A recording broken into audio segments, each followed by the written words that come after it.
welcome back to Literally Literary. My name is Vanessa Zuniga. Literally Literary is brought to you by the Mellon Foundation through the Humanities Collaborative at EPCC and UTIP. This is part 2 of Poet X by Elizabeth Acevedo. And it's good to have you guys back, those of you who were listening. And if this is your first time, Richie here, who's also who's... Skip that. Yeah, you can just skip me. Yeah, no. Cancel that. Yeah. So last time, we had a very eventful week because as part of Latinx Heritage Month, we had a reading at our campus, and as part of the Hispanic Heritage Month, as it's referred to here at EPCC, El Paso Community College. And so we were lucky enough to be able to give away 3 copies of Poet X to the 3 best performers. And what really struck me about those performances is a lot of those actually were students who read their own poems and read them in Spanish, in Español. Along with that, we also had some book giveaway that Vanessa was very helpful in coordinating with, where we had this Bike for Reading, which is a national thing. And then we also had an open mic for migrant justice on behalf or to benefit Las Americas Immigrant Advocacy Center as well. And so that was another big event that we had this week. Yeah, a lot of big events, especially kind of related to the book. Something that struck me about the reading that we did on Thursday, the read-in for Latinx Heritage Month, is the fact that a lot of the students kind of professed the fact that it was a very scary thing to do.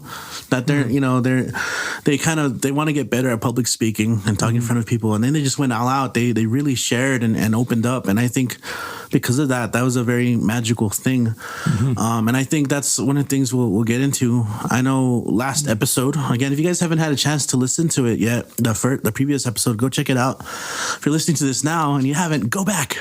You have to go back. But once you're there, come back into, and in episode 1, we did, I think Vanessa and Jorge did a really great job of providing an overview of what to expect. This time we are looking forward to just choosing some of our favorite passages in the first parts of the book. And, if you haven't already, subscribe to this. There's going to be future episodes curating future books to look into. But right now, Elizabeth Acevedo, if you're listening, we would love for you to come visit El Paso. I think we made that plea the first episode, but we just have to be persistent and polite, and we would love to have you. We'll talk about your book. Anyway, that's my 2 cents. Let's go ahead and dive into this. Yeah?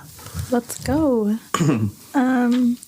So, Vanessa, what was that first poem you mentioned? And so we're going to try to do this chronological as best we can.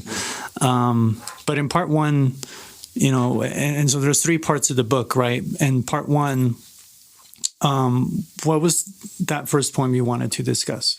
So the first poem I wanted to talk about is called Names, and it's on page 7 of the book. And in this one, Xiomara kind of describes her name and how she feels. It kind of defines who she is once she finds out the actual meaning behind it, which is one who is ready for war. So she kind of identifies how her mom initially thought that Xiomara was a name of a saint. And instead, now she's ready to be fighting people. So I thought that was really important to talk about. And then the one right after it is called The First Words, which kind of shows Xiomara embodying the meaning behind her name and how she hasn't been, I guess, as easy as her twin brother. And in a way, if I may interrupt, I kind of see that as like a gender role reversal, right? I mean, they're twins, right? So it's not like one necessarily is like a lot older.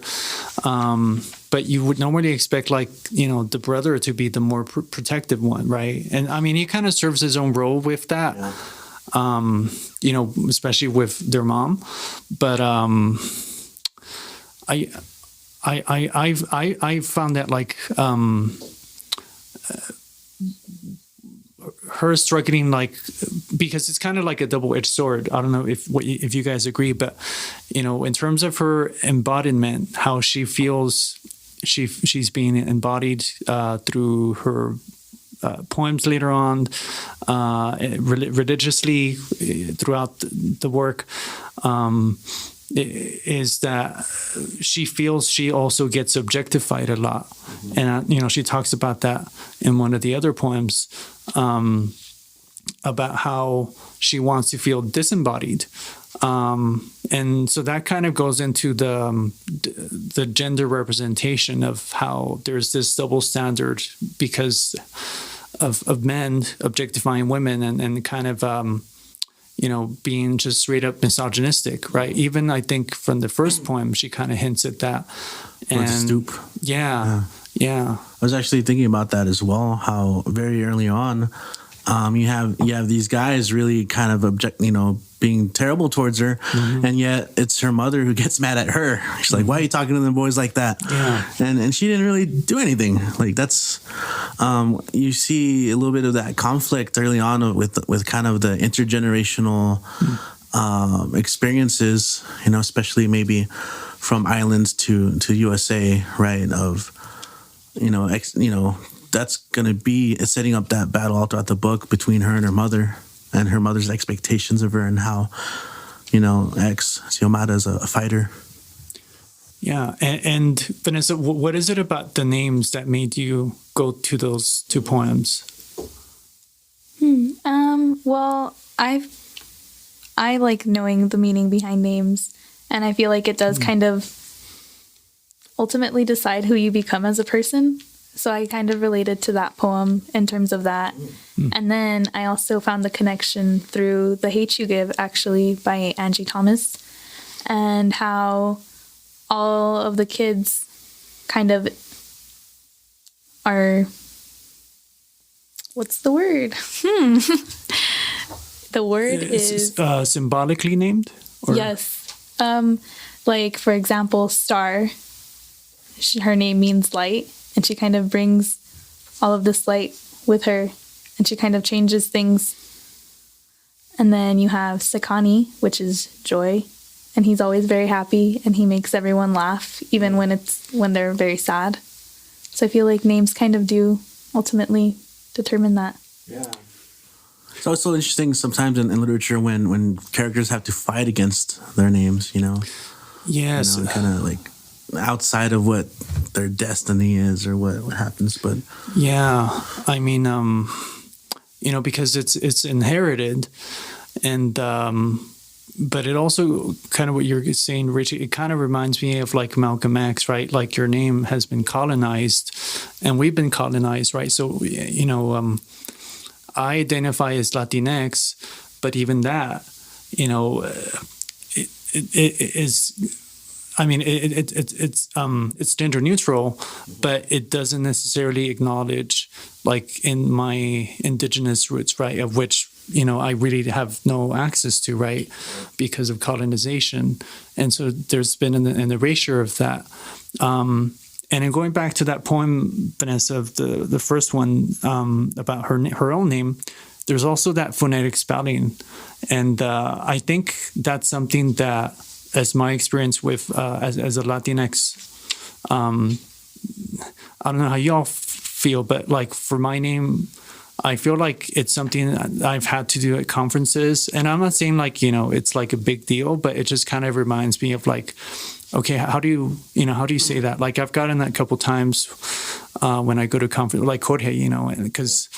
And I think it's good practice to kind of like ask how someone wants to pronounce your name, with students as well, especially. First day of every semester, how do you prefer your name, right? You do that too. I'm sure you do that for that reason. Yeah, same. Yeah. Mark it down. Yeah, preferred names.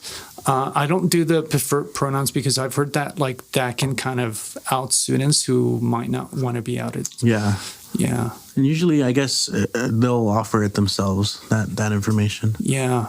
But you're talking about like kind of when you're out there and you have the Jorge's and the and that's why I just sometimes, I mean, I feel bad about it, but like I say George, just because it flows off the tongue, you know, like the name of this podcast in Spanish, like I was saying last time. Yeah, it rolls off a little easier. Yeah, better than Little Larry or something. Yeah, I've purposely not said the name of the podcast because I always stumble over it a little bit, you know, tongue twisted, tongue tripping over. I think to me, it's my Spanish, you know, because I grew up in Juarez, and I don't know how you feel about it, Vanessa, but like, you know, I struggle with like some words that I think just in Spanish just are easier, and I kind of, I don't know, I feel like I do have an accent, you know, some vestiges of it. Yeah, definitely. And there, I think just to maybe speak a little larger and then kind of get back into focusing on the text. I kind of remember this online meme or kind of statement. I saw it being posted around, like, you know how a lot of information gets. A lot of the time, like statements or really interesting dialogues get passed around as screenshots of a Twitter conversation or a Tumblr post.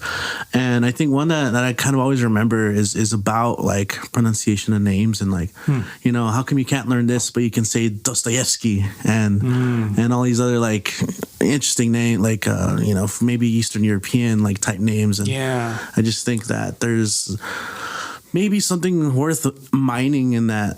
Like maybe there's a refusal, you know, even if it's unconsciously, you know, to accept the because we're getting these clashes right now, culture clashes of like Latino, Latinx people, kind of growing population in the U.S. and maybe that's one response. So translating too, right? Because, you know, Junot Diaz has this great bit online, I think it is, where, you know, he talks about why is it that like Lord of the Rings has like 1/3 of it is in Elvish. You learn Elvish. And, you know, when he writes in Spanish, like he gets flack for not translating it. So it's kind of that same idea, right? The double standard, that just because it's like, well, you know, it's Latinx tongue that, you know, people kind of expect to be told what it means without having to look it up. Exactly, which you get in this book for sure. You know, she weaves in and out Spanish, English, you know. And I think it's pretty seamless, you know. I think... Because that's her flow. Yeah. What's the next poem that you guys wanted to kind of talk about? Well, I have one on 41, but it's not a poem. It's an essay. And so I just wanted to highlight this one on 41 because it's it presents an important milestone for her, and it's not actually a poem, right? It's prose, right? An essay. And so Emily format. Yeah. You know, and of course it speaks to Elizabeth Acevedo's own background as a teacher and professor. But I think, you know, I really found interesting how she represents different versions of her writing. And so I think in a writing class, you know, if any of you teachers are out there, I would really recommend this book just to teach revision, like, process, how things change through revision that are global. But, you know, so in this one, and it's called Final Draft of Assignment 1, what I actually turn in. The most impactful day of my life. My strong line from this one, and what I mean by strong line is something that I got from the Puente program. So the Puente program came from California and, you know, spread across Latinx communities, El Paso being one of them. And it's this idea that you take ownership of something. So just like with her name, you know, there's a sense of ownership that she's taking by finding out what it means, like the etymology, right? Here, it's this moment where her twin gives her the notebook, right? And so it's kind of that, you know, to her what opens kind of the door for her to kind of develop her own voice as a writer and as a thinker, right? So not even as a poet yet necessarily. So there's my strong line from this one. And so with students, strong lines are meant for them to kind of share, and they don't even have to explain it, because there's a power, and of course the written word, but I think there's an even greater power in the spoken word. So they literally just get in groups and read it out loud without even explaining it, so that each of them it's kind of like a popcorn reading. But yeah, my strong line is I dress my thoughts in the clothing of a poem. There's more of that embodiment that she references throughout the text. And so it's embodiment, but I also see it as empowerment. I think there's a lot to say, and maybe you all can speak to more of this, since you both read at the read-in on Thursday and at the one on, at least you did it for the one on Tuesday for Barbed Wire Open Mic Series, is the power of the podium, the power of having a voice that's heard, right? And it goes back to that, like, it's like Rage Against the Machine, right? Like those who are I forget the right line. Is the rhyme of what's it? The right. Jesus, that's terrible. Stumbling over the line. It's the language of the rhyme of the unheard. Yes, right is the rhyme of the unheard. Yes. Yeah. So I feel as a journey for her, this is that moment, where, of course, it also brings them together as well. So it's a really kind of nice moment for them too, and present it as an actual submission for the teacher to also see, right? So it's kind of this dual-sidedness, because now the teacher, Ms. Galino, is having access to something that, to me seems pretty personal. Mm-hmm. Which, as an English teacher, like, you realize that happens. It's interesting to see how some students open up their writing. Yeah. Yeah, especially with literacy narratives, which is one of my favorite assignments, where, you just have students write about their backgrounds, but shape it into a form of a story and talk about, what it is that they have learned. And there's this really bad idea in academia that, like, students come as empty vessels. And it's a very kind of very, like, very kind of a Eurocentric idea that I completely reject. There's this, and I supplant it with this idea of the funds of knowledge that people bring in, that the students bring in, that we really just, our job as teachers is to bring that out on the paper. Mm-hmm. So that's why I really like that one.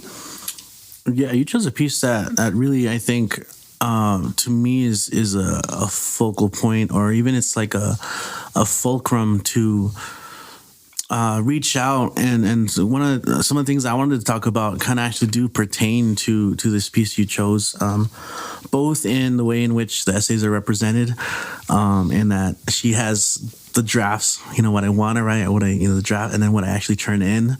This isn't the first, she continues to do this throughout, which I think is very enjoyable to see as a writer myself. Mm-hmm.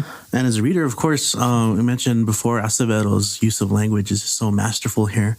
But to kind of even take it back a little bit, one of the poems I wanted to start with is The Night Before the First Day of School. That's page 34. And, I connected with this one right away because as a longtime student and now teacher, that's a lot of first days of school. Mm-hmm. And even as a teacher, I still have that moment of kind of just laying in bed awake and just kind of thoughts mm-hmm. racing through your mind. What's it going to be like? How's the semester going to go? What are students going to be like? You're thinking about like the trajectory over the past couple of years, like mm-hmm. How are they going to be this year? Are there going to be any like outstanding students? And all that stuff. Yeah. So I'm thinking of her laying awake, and that's just a moment of vulnerability mm-hmm. of her and her own thoughts, and I think she hits on a couple of key points that I think resonate later on in the book and in her own journey to recognize the many different ways. And I think it's cool that you touched on that, how as she becomes a thinker, before you can become like that poet, performer, right, you're also putting your thoughts down through essay. And she gets inspiration from all around, from lyrics, from sitting on her stoop and observing the world around her. And it's just this anxiety of a young teen in this many transitional moments of her life, both mentally, physically, maybe even spiritually, right, or lack of, and some would say, right. So here she's saying, right, I feel myself stretching my skin apart. Even with my Amazon frame, I feel too small for all that's inside me. I want to break myself open like an egg smacked hard against an edge. Teachers always say that each school year is a new start. There's that tabula rasa theory, right? But even before this day, I think I've been beginning. I love that last line. I wrote that down on my reading notes. I think I've been beginning. I think she recognizes there's this force in her that wants this. How did she compare it? It's the one you actually mentioned, the names, the sharpening of an island machete. She knows that's there, right? This fighter, she's gonna do something big, and she feels that. That's this yearning. And a couple of the pieces I selected later on are gonna go through this, which is why I always like to talk about the literary thread of a book, or things you can just kind of pull out. And there's little connections, so yeah. I'll kind of throw that out there for now. I always have this anxiety of talking too much, so I'll step back out. But I think a lot of what we're gonna bring up are gonna be related in those ways. Yeah. So I'd love to hear maybe your next poem. Well, and actually, if I can just give my 2 cents on that, because it reminds me of the title of part 1. This kind of biblical allusion, of course, but also an appropriation, because as you kind of hinted at, right? Like this her self-discovery is a lot about, something that Vanessa mentioned with her own upbringing, that there's this kind of, to some degree, like disowning the religious, like hardcore religiosity of her mother, and yet, in part 3, right? I mean, there's a whole bit about it. And Vanessa, you are a current student at UTEP, so how did you feel about that? That feeling and that poem. Like, did it resonate with you? Of the beginning of the of Richie's poem, night before first day of school. Yeah, I like that she is aware that she's growing and she's changing, and that she's kind of already started this journey that she's going through. And you also feel the anxiety that because of those lines are so descriptive that you can feel what she's feeling almost. Yeah. And you transferred from El Paso Community College, so I don't know if there's any differences there that you've sensed of like that first day and that experience of like university versus community college, but also I don't know if you feel that way about something that we have, which is called Papagayo. And we have Papagayo as this kind of group where students can come and go. There's no membership dues. We don't, we allow anyone, so you don't even have to be a student. You could be a member of the community. And it's students who kind of have the floor, right? So we kind of step back as professors and we let students present on their own. And I know you have a workshop coming up, Vanessa, on this poem itself, right? Yeah. So I don't know how you feel, like if you feel the same way as like the classroom dynamic with a professor on the stage, right? As they say, Richie especially. Even Shakespeare. And Papagayo, where like it's kind of more, it's pretty, well, to me, I think, it is pretty different. Yeah, I do like that they do share the same aspects where we are able to talk about things we're interested in. And my workshop is actually going to be about Poet X, kind of similar to what we're doing right now, actually. But you can see me. Yeah. And so we do have that Facebook page, the Papagayo Project, if you guys want to follow us there, and we'll post pictures if you're unable to physically attend. What was the next point, Vanessa, that you wanted to highlight? I wanted to talk about holding a poem in the body, which is on page 79. And so kind of like preluding to this, she watches a video in her class where she's watching a spoken word artist, and it kind of inspires her to kind of want to aspire to do the same thing. So holding a poem in the body is her kind of reciting she's trying to memorize one of her own poems so that she can eventually, I mean, I'm not sure if she even realizes it, that she's trying to like become this spoken word artist, but it kind of eventually develops into her becoming that. So I think it's very important. And the title itself, right? Again, the embodiment of something, and there's that dramatic irony at the end, right? With Mommy Knox, and so it's kind of this kind of reminds me a little bit of like Yellow Wallpaper, of like the subversiveness that comes with whatever you're doing, and just like with the narrator in that one, it's writing, and what's so bad about that, right?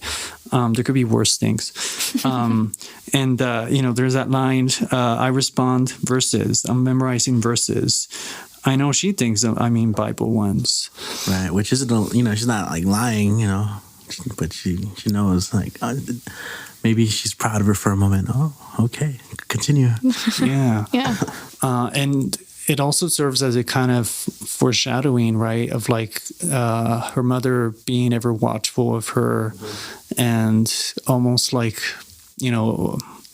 like a, someone who is constantly holding her up to that pedestal that she refers to, right? Mm-hmm. That she feels she's not reaching, or that maybe she shouldn't be put on a pedestal, right? I mean, there's this whole conflict in the book about biblical figures like Eve and Lot's wife, and this idea of like temptation, right, and giving in to temptation, and how her mother kind of really emphasizes that as part of her upbringing, Father Sean as well to some degree, and it's almost like with teenagers, the idea that like the more you push something on someone, the more they're going to resist, because you're doing it in a way that just comes off as fundamentalist. Right. Yeah. I mean, that section also highlights again that conflict, kind of foreshadowing later on. But to kind of continue on with the poem you chose, Vanessa, that tying into this night before, where she talks about, I feel myself stretching my skin apart and feeling too small for what's inside her. This is actually, where she's getting to experience, first from just seeing her watching herself in the mirror mouth her own words, emulating this poet that she had previously seen in her English class. I really love the third stanza here, because going just beyond watching her speak, she starts to emulate movements, and I think this is really powerful, and it points to that this what you've been talking about, Jorge, of embodiment. I'm going to read it just because I speaking truth to power. I let the words shape themselves hard on my tongue. I let my hands pretend to be punctuation marks that slash and point and press in on each other. I let my body finally take up all the space it wants. Like, I'm someone who talks with their hands, so I know exactly what she's talking about here, right? Yes. Let my hands pretend to be punctuation marks, like emphasizing things. And if you watch spoken word poets, it's like part of that theatrical element. And here, that's her negotiating that. She feels too big, right? And so now she's got to kind of figuring out how to negotiate that with her movement that embodies her words. And I love that stanza right there. Yeah, that one's really strong. It's probably my favorite too. Yeah, she's she's spreading her wings, and I wanted to connect that real quick, and then we'll go to some of the other poems to the day on 144, 145. This is already in part 2, but we can go back to part 1. I just want to highlight my strong line from this one, the very last one. And my heart is one of Darwin's finches learning to fly. Here, and this is in reference to her and Aman's budding relationship. And of course, there's this allusion, not just, of course, to Darwin's Origins of Species and how he developed that theory of evolution afterward. But the fact that like they met in the lab, right? And so she's connecting whatever class concept she's getting to her own personal life in a way that me as a professor, I never would have thought. And it kind of represents, of course, symbolically her own evolution as a spoken word artist, but also someone who's getting acclimated to having someone close, right? Like sharing a kiss and all of those things that like teenagers experiment with as they're growing up. Explorations into intimacy. But was there another one in part 1 that you wanted to cover? No. Oh, okay. I think Richie had one though. No? Yeah, did you? Well, I think we just kind of in our own discussion. One of the ones that I wanted to discuss, but I think because you brought up a little later is the poem Spoken Word, right, on 76 and 77. It just just that simple thing. And in the first episode, Jorge had mentioned the concept of a literary sponsor, right? Someone who really encourages your upbringing. Sometimes it's just as simple as maybe showing you content that maybe wouldn't have normally seen. For example, like a video of a spoken word poet, and kind of surprised at how it might connect. And so of course she has this moment where she connects, right? And I think at first she really enjoys it, but at first she doesn't really know how to deal with it, right? She even has this moment of doubt, like, it's just a poem, Xiomara, it's just a poem. But she knows it's more, right? And she ends that poem with, but it felt more like a gift, right? I think that's kind of pulling on this literary thread I've been talking about, that we've all been talking about, is, she's starting to see this outlet that can work for her, to express herself. The other thing is not just through spoken word, but even through writing. I think some of the tender moments for me were, kind of her brother's gifts of notebooks and him recognizing that, this is her way of being able to communicate hard ideas or whatever she's wrestling or struggling with. And of course, later that translate into from the page to the stage. So I'll just from that, let's go into part 2. Cool. Transition music. Bring. So Vanessa, what was one of the poems from part 2 that you wanted to discuss? The one about Genesis. So it's called, I Think the Story of Genesis is Mad Stupid. And it's on page 120. So I really liked this one because it ties back to the whole questioning of her religion. And she's kind of not arguing, but she's kind of calling out Father Sean and like asking him for answers. Answers that I don't think he even has. But he tries his best in the following poems to kind of help her out and kind of help her find these answers. And I think it shows her inquisitiveness, right? That, I think any curious teenager or child is going to have these questions. And so it really shows that, she really is thinking critically about the information that she's being given, not just in the classroom, but through the confirmation process. and again, that kind of that moment of like the first sprouting of like doubting the existence of a higher power as well, that we get from this poem. Yeah, I mean, I definitely, so my experience is definitely this as well, growing up Catholic and having these exact questions. And so, as you were mentioning it, Vanessa, I couldn't help but laugh just because, I've had similar experiences, and I kind of also just love the subtle humor. First of all, just with the title, the story of Genesis is mad stupid, like throwing in kind of that street slang, but also just the image of the younger kids are silent watching like a WWE match, like they're like just this mental grappling with each other of these questions, and it's kind of nice to have those moments of and also goes back to the whole naming thing, right? And the next thing, like, your trouble, right? Right. Kind of re-echoes that. We're like, we need to have a talk,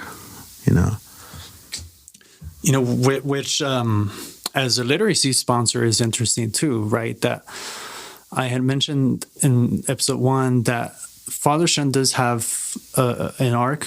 He doesn't remain static as a character, meaning like he does change, but as a potential literacy sponsor, it seems like he's trying to cover something up, right? Like trying to cover up these questions and just brush them off as like, this is not the right place, or even like the right kind of set of mind to have when you're going through something like this, right? Of questioning. Like, it should be about faith, and faith isn't necessarily about that. Although, of course, some listeners might disagree. Yeah, right. I mean, even her friend, right? Caridad in that poem, like, she's bright red, so she's like obviously embarrassed. Like, why would you do that? And I think a lot of people would have that response to kind of bringing up some sort of conflict, even though for Xiomara, she wants to know these things. It also reminds me, Vanessa, of we read Paradise Lost, right? Yes. Yeah. Yeah. I don't know if you remember, but in Paradise Lost, book 9, it reminds me of this. This is kind of very similar to Satan's last push to convince Eve to bite of the apple, where he throws everything but the kitchen sink at her, and it ends up kind of penetrating her defenses, because of all the logic that he's throwing, similar to kind of this circumstance, right? That like all he has is like, well, let's have a talk about that. So it to me, that's what it reminded me of as well. Is of course, Satan had bad intentions, but I think to some degree there was some logic to like the question that he was posing to Eve. And it just so happened that Eve didn't have answers to any of that, and just like Father Sean. Right on. What was another poem in part 2 that you wanted to talk about? I kind of liked this, Body on Fire. It's on page 191, sorry. You're good. So this one is kind of after she leaves the park with Aman, she's getting onto her train, and all she can think about is kissing him again. And so she kind of has a lot of metaphors, calling herself a junkie. And she calls herself a fiend at the end, kind of. And it's kind of normally those two have negative connotations attached to them, but here, in her power with language, which we won't spoil part 3, but when let's just say it's interesting when it comes to her spoken word performances versus what we see on the page. But here, it's kind of like she's already reversing the, a loaded term, right? Like junkie, into something that is a positive representation of the relationship. And again, that evolution of her body as something that is just engulfed in flames, like Till from Rammstein or something in a concert. And all because of what Aman's relationship, and it's also very essential, right? I think even as a book that's kind of that to some degree is targeted to a younger audience, it is like really essential. And I've read some other young adult novels, and it's always, I think, tricky from a writing perspective, measuring your words and not being too graphic, not being too explicit. But I think she does a very good job, of sharpening that writing utensil just enough, so that we just get a taste of it. Yeah, and also like speaking on her power of language, it's her recognizing her, turning me into a fiend. I love the this tendency also of just like in a way to be a little dramatic about it, let people stare. It'll remind them of your first, they'll remember their first love, and it's like, all right, she's totally owning it. She's stepping up and like in almost in a bombastic way there. I think that's that's like literally the line right before the poem you just brought up. We're probably the only thing worth watching anyways. Maybe we're doing our trained audience a favor, reminding them of first love. Like, dang, she's putting it up there. And I think as a young writer, young poet, or even just any poet, we have the tendency to like romanticize things a lot, put it up there. Mm-hmm. So I feel that here when she's feeling that. And of course, placing Aman and the relationship on this pedestal is very important for part 3, which we'll talk about in more detail in our next episode. It's a good segue. Yeah, part 3. We will talk about part 3. But I don't know if you had any more poems for part 2. I don't know. So to the listeners, in part 3, episode 3, I should say, we'll talk about part 3. So it'll align with that. But we also we're hoping to bring another special guest to help us talk about the audiobook. So if you haven't heard the audiobook, it's only about 3 or 4 hours long. And so we're hoping to bring in a special guest, a colleague of ours, to talk about that, and also talk about how this colleague connected with the book and why it also, I think, just in general has resonated with so many people of not just necessarily Latinx and not just necessarily women, right? But like of any gender and any sex, and any beliefs, right? Like, you were mentioning, Vanessa, that like part of your family was Catholic, part of it was like a Christian denomination, and I think also like a secular audience could relate to this in different ways. All right, right on.